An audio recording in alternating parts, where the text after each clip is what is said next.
River Thames has made a clear lead. Off the turn and the stretch drive in the Fountain of Youth. And River Thames, he has the lead by 2 with a 16th to go. Sovereignty begins to get on track, but time is ticking away. River Thames almost there. Sovereignty gonna dive at him late. Here comes Sovereignty!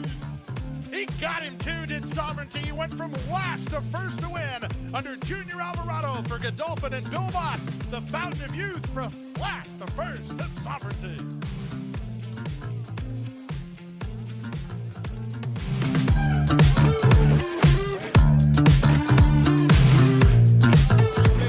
Journalism now swings into action on the outside. These are the two as they come to the 8th pole. Barnes in front by 3. Journalism chasing with determination, getting closer with every stride. And here comes Journalism right on by Barnes. And it will be Journalism striding away powerfully to win the DK Horse San Felipe Stakes. Barnes had to settle for second. Rodriguez, a distant third. There you have it. What's up, everybody? Happy Sunday. What a Saturday as we turn the calendar to March. 2 months, Sean. We're 2 months away from the Derby, and I think this weekend has given us a pretty nice picture of what is going to shake up as we get not only entrants, but we're seeing some performances off the bench. Speaking of the bench, Ferocious is some news that we got leading into the weekend. He's going to be off the Kentucky Derby Trail with a muscle tear. He was second in the Hopeful, second in the Breeders' Futurity, fourth in the Holy Bull. Sean, you said just before the recording you thought he was a one-turn horse anyway, so not a big impact on the Kentucky Derby Trail, right? Yeah, absolutely. I think he's a talented horse, but I think he's a one-turn horse. He's not a two-turn horse. He wasn't going a mile and a quarter. So what I hope he's better soon, but he's not a Derby contender in any stretch of the imagination to me. We're going to run through a quick update to get you up to speed on what happened Saturday in case you were out and about with the family and missed out on it. Sean, before we get to the Colts, I do want to mention the Devona Dale at Gulfstream Park, which was race 8 on the card.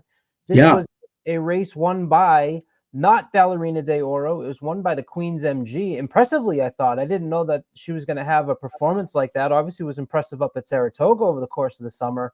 Yeah. Ballerina de Oro was the horse I've been most excited about coming back. That race in the Demoiselle was really gutsy. Split horses, had trouble, was flying late, and I thought this was an absolute playback for her here going the mile at Gulfstream. And Tyler just, I think, didn't get her going soon enough because she was flying late, and she almost got there. I think it's another horse that you want to play back, and this is still going to be my Oaks horse. Anything you took out of this between the Queen's MG or Ballerina de Oro?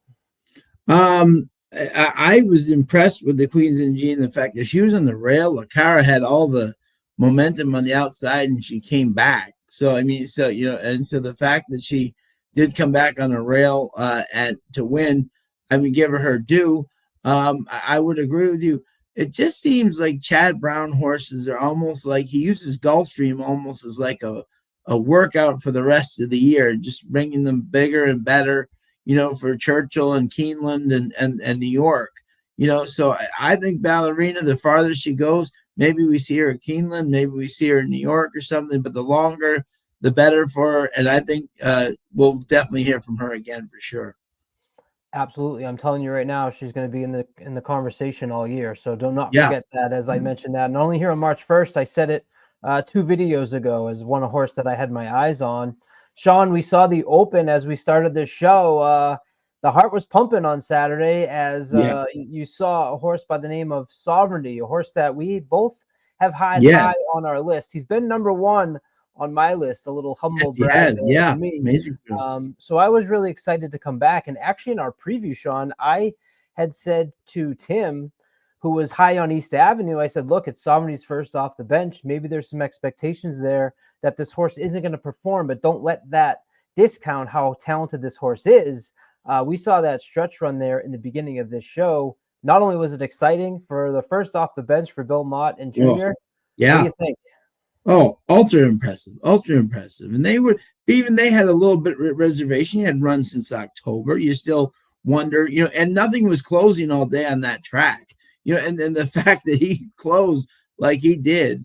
And by the way, let's give a major shout out to River Thames. He ran one heck of a race too. First time around 2 turns, with the in Stakes company. This horse, you can't throw him out going forward either. He ran a heck of a race in defeat, but the way Sovereignty closed there on a track that really not many horses were closing, that was ultra impressive. And if you were the Godolphin people, Billy Mott Jr., who I adore, what do you call it? So, I mean, you got to be really excited about this horse, and how much he loves Churchill Downs. So they've got to be really psyched with him going forward. Yep, and he sets up for the pace scenario that we've talked about through our previews. You got a lot of speed showing up for the Kentucky Derby prep so far. Similar to Sandman, but Sovereignty gets there. Sovereignty gets the job done, and I think this is a horse that has proven to get through some traffic, been able to come wide. The distance so far hasn't been a problem. Sovereignty, everybody, I'm telling you right now, this horse is going to be in my trifecta as long as he stays healthy and makes it to Kentucky Derby Day. Sean, a lot is always said about the San Felipe and out west in the small fields, but it was actually, for me, exciting when you have horses with big names that are going up against each other. So I do care if it's a field of 12. You want that. Right. But if I get a field of 5, I want 5 that are going to be, big names. And we had that with Barnes, Rodriguez, and Journalism. And obviously Barnes is a $3.2 million Baffert coming in to the San Felipe Stakes, but it was Journalism, another horse that we've both had higher on our lists early in this season. And you saw in the open there, what a stretch run that was as these two went at each other. Yeah, and to say that Michael McCarthy after the race said he wasn't even fully cranked. He said he was expecting, after the layoff, the 2.5 months, he wondered what type of horse you would get. And what a powerful move. I mean, Barnes controlled everything on top. I mean, don't forget in California, 111 is not that fast versus out east. And Journalism still motored by him like he was a claiming horse. So I mean, Barnes will still be there. He's still a very good horse, but I'm saying the way Journalism just powered by him, I mean, was ultra impressive. Rodriguez, after that performance, I wonder if the last race where they kind of took him back and he seems to be a little passive aggressive there. That was a disappointing race for him. He was way back, so I don't know if he's going to be on my list going forward, but those two definitely put on a show for sure. As of taping, I don't have what Sovereignty got from an Equibase speed figure number, but I do have what Journalism got, and that was 110.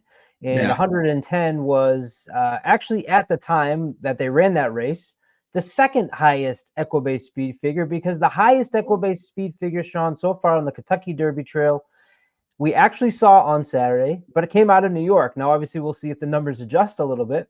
But a horse by the name of Flood Zone scored a huge upset in the Gotham Stakes over 2 horses who we kind of just wrote off as assuming they would be the winners.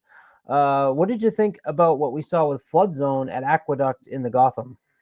Well, I think he was impressive. I mean, he won and he got to the lead and he just didn't relinquish it. It was a great ride up front, and give the horse credit. But even listening to Brad Cox afterwards, they barely know the horse. So it's interesting that they get him from Barboza. They work him out 3 times. They send him up to New York, and he wins the Gotham going away. So, and Sand Devil ran a good race. He's a New York bred, and so they got him on the outside. But to me, this kind of Naira group right now is just not, to me, looking up to par with the rest of the other groups in the nation. And I just don't know if this group is good enough to even be in Derby consideration. I think this horse is a good horse, but I'm not going to put him up in my 10, yet. Yeah, you want to see it again. We've kind of had this over the last couple of years, these horses popping in New York and kind of having that one hit, and it comes in with a big number, it comes into Derby, and you kind of questioning kind of like hit show, Yeah, exactly. Yeah. And the other one I was thinking of last year was Uncle Heavy, or right. Yep. Yeah. So we'll see. Sean, just skipping back to Gulfstream real quick, on the undercard, there was a horse by the name of Disruptor who raced in a maiden, I believe it was a maiden special weight that horse ran, and had a pretty good performance, blowing away that field. Obviously, the competition is not what you see in some of the other races, but is Disruptor for Todd Pletcher a horse that you want to pay attention to, or what do you think? Yeah, he cost $1.2 million, so somebody clearly thought this horse had major talent. Was a little bit of a disappointment in the first race, but I would argue that's your first race out. You know, the fractions were pretty good, and he quit to a horse who turned out to be a good horse. So I wouldn't, and today he looked much more professional second time out than he did today. I wouldn't like put him up on the Derby trail yet. You know what I'm saying? In terms of, he'll obviously have to prove himself, but yeah, I think he did look much better today. Looked very professional. Irad made a big move around the turn and went off going away impressively. So yeah, this guy's got a bright future. $1.2 million. Obviously, they saw something in him, and he's going to hopefully live up to it. Mike Rapoli, and Sired by Gun Runner. The horse is Triple Crown nominated. Speightstown on the dam side makes you think that speed is going to continue through this horse's progression. So Disruptor, a new face on the trail, as they like to say. Sean, before we get out of here to wrap up the show, we do want to mention what else happened around horse racing on Saturday, and that was two big names that returned to the track. One who actually went out west. It always pains me to talk about Locked, but I love to see him having the success he's had.